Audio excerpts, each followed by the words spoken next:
தமிழ்நாடு முழுவதும் அங்கன்வாடி ஊழியர்கள் திராவிட முன்னேற்ற கழகம் 2021 தேர்தல் வாக்குறுதி கொடுத்து அந்த கோரிக்கையை நிறைவேற்றவில்லை என்று தொடர்ந்து போராடி வருகிறார்கள். இன்றைக்கு தமிழ்நாடு முழுவதும் இன்றைக்கு தொடர் போராட்டம் நடத்தி வருகிறார்கள். அதுல கோயம்புத்தூர்ல தொடர்ந்து போராடிட்டு இருக்காங்க. அதுல நம்முடைய சட்டமன்ற உறுப்பினர்கள், மாவட்ட செயலாளர் ராமராஜன், அதே போல அருண்குமார் ஜெயராமன், அதே போல பொல்லா ஜெயராமன், தாமோதரன், அதே போல கந்தசாமி உட்பட எல்லாருமே தொடர்ந்து எல்லாமே எங்களது மாவட்ட செயலாளர், சட்டமன்ற உறுப்பினர் வந்து பார்த்துட்டு இருந்தாங்க. இன்னைக்கு எல்லாருமே வந்து உங்களுக்கு ஆறுதல் சொல்ல வந்தோம்.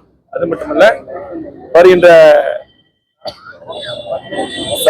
சட்டமன்ற கூட போது அதுல வந்து ஒரு கவனஈர்ப்பு தீர்மானம் புரட்சி தலைவர் எடப்பாடியார் அவருடைய கவனத்துக்கு எடுத்துக்கொண்டு போய் கண்டிப்பா தேர்தலில் நீங்க வாக்குறுதி கொடுத்தீங்க, தேர்தல் அறிக்கையில அது ஏன் நிறைவேற்றவில்லை என்று கண்டிப்பாக அந்த நீங்க சொன்ன வாக்குறுதி நிறைவேற்றவில்லை அந்த கோரிக்கை இவர்கள் சார்பாக வைக்கலாம் என்று அதுக்காக ஆறுதல் கூற வந்தோம்.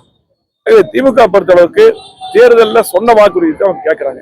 அது உடனடியாக அங்கன்வாடி ஊழியர்களுடைய அந்த கோரிக்கை உடனடியாக இந்த அரசு நிறைவேற்றணும். அது மட்டும் இல்ல, 4 நாட்களாக ரோட்ல வந்து குழந்தைகளை விட்டுட்டு வந்து போராடிட்டு இருக்காங்க.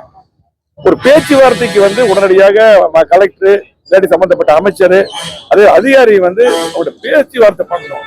பேச்சுவார்த்தை பண்ணாம இன்னைக்கு ரோட்ல போராடி இருக்கவங்கள கண்டுக்காம விடுறது ஒரு நியாயம் இல்லாத செயல். உடனடியாக அவர் இன்றைக்கே பேச்சுவார்த்தை கூப்பிட்டு அவருடைய கோரிக்கை நிறைவேற்ற வேண்டும். அதிமுக